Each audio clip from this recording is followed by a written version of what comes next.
Hi guys, I'm Norana. Tonight, I'm going to share with you about a story of a pop singer who turned into a witch doctor and turned into a murderess in Malaysia. So, come, join me. There was this lady by the name of Maznah Ismail, also known as Mona Fandey. She was a pop singer, witch doctor, and also a murderess from Malaysia. She was executed on November. Before we jump into that, let's find out what happened. Alright, Maznah Ismail was born in 1956. She changed her name from Maznah Ismail to Mona Fandey to boost her popularity, of course.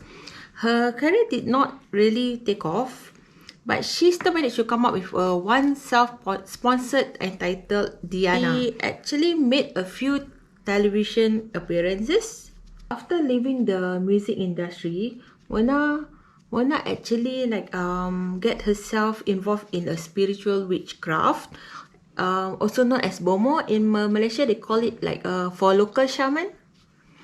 During those times, right, she actually offered her services as a bomo, where it's a local shaman. It's believed that this kind of talisman actually helps the politicians to have a heads up or like a winning in their politics really, and also like to charm people. Like when people take a look, they look appealing to the other party.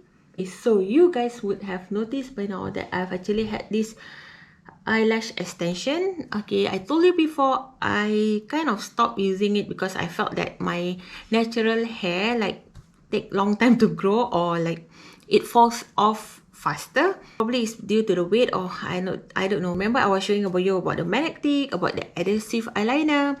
So I fell in love with them and I'm bringing into Singapore, and I'll be launching them probably early next year. So check out Amazing Me by Norana. So please support me. Okay, back to my story. So it was reported that Mazlan Idris, a state assembly of the constituency of Batu Talam in the state of Pahang, he wanted to boost his political career and sought the service of Mona for assistance.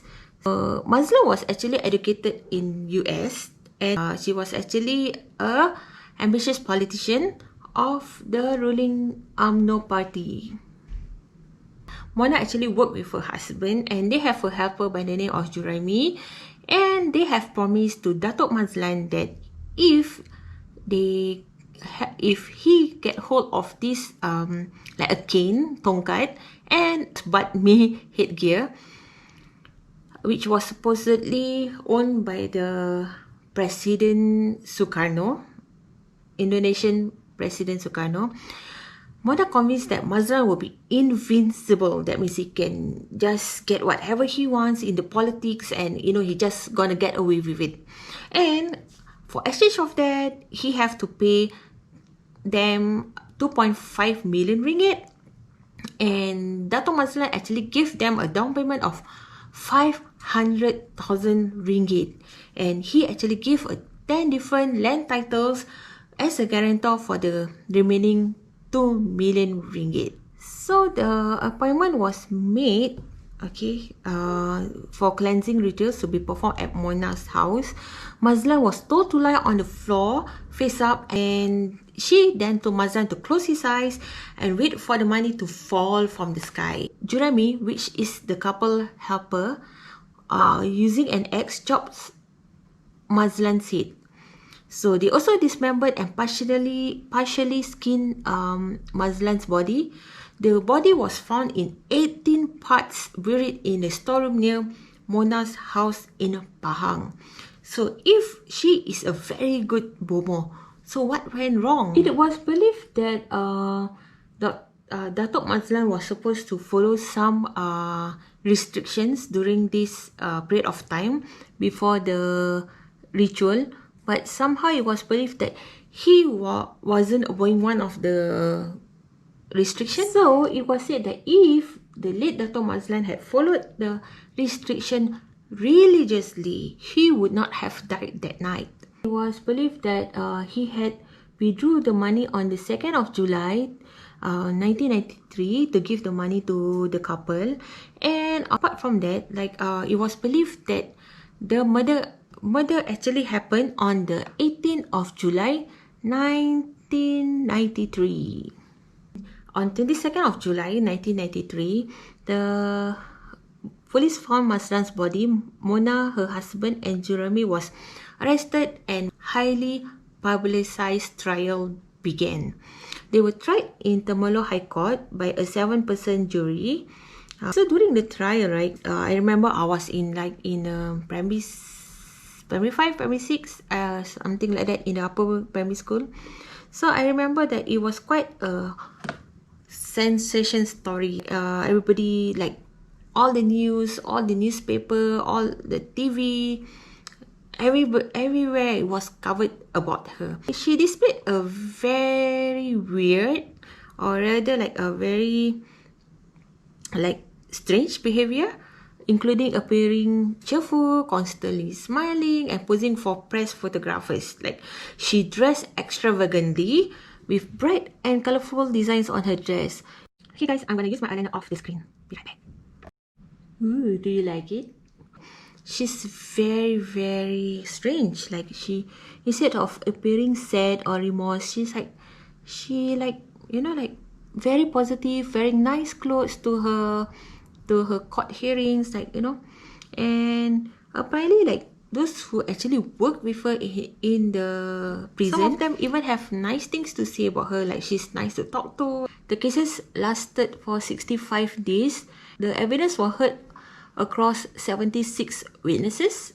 Prosecution told the court that money was the motive of this killing and pointed to the shopping spree. Effendi, in his defense, was saying that Dr. Mazlan actually owed him 2 million ringgit, okay, for a magic cane. So talisman and the traditional hat had to belong to the former Indonesian president Sukarno.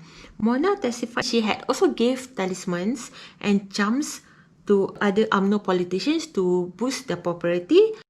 So the judge then asked them if they had anything to say before he passed sentence. Effendi and Mona replied that they would leave to the discretion of the court. Like, he then passed the death sentence on each of them.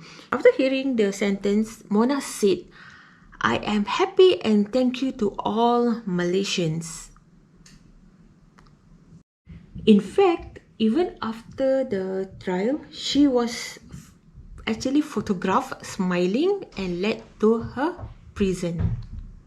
It was said that the couple, the Effendi and Mona, had actually instructed Jeremy to do the killing, and according to Jeremy, he was just following the orders, and he doesn't know lah dah bunuh orang, lepas kau salahkan orang pula. Hangings were set for Subuh, the dawn, on Friday, 2nd of November 2001 in Kajang prison. On the previous day, Mona and Fandey were allowed an 8-hour visit with about a dozen members of their families. And according to the witnesses, like, there were a lot of crying and hugging as they spoke to their children and family for the last time. They spent the last hour advising their children from both their own marriages and their previous marriages to grow up and to be a good people. From some interviews, right, it was said that, the children of Mona Fandey was actually always being judged, and it's so hard for them to move on with life. Well, it is a normal practice in Malaysia for condemned prisoners to be given the food of their choice for their last meal. The couple that declined. It was reported that Mona had said she would never die just before she was executed. It was not known by what she meant by that. It was said that even after the execution, she was not really dead. Like, people around that area actually have seen her just right after her execution. Like, people who stays in prison quarters actually claim that they have seen Mona Fandey in their houses. They can smell her smoking, like, something like that, and she actually seen from houses to another houses. So guys, that is my brief story about Mona Fandey in Malaysia. If you would like to know more about her, you can check her on Google, because I don't want to end up having a nightmare tonight talking about her. And I hope you guys enjoyed my story. Stay healthy, and most importantly, stay safe. Okay, thank you. See you next week. Bye.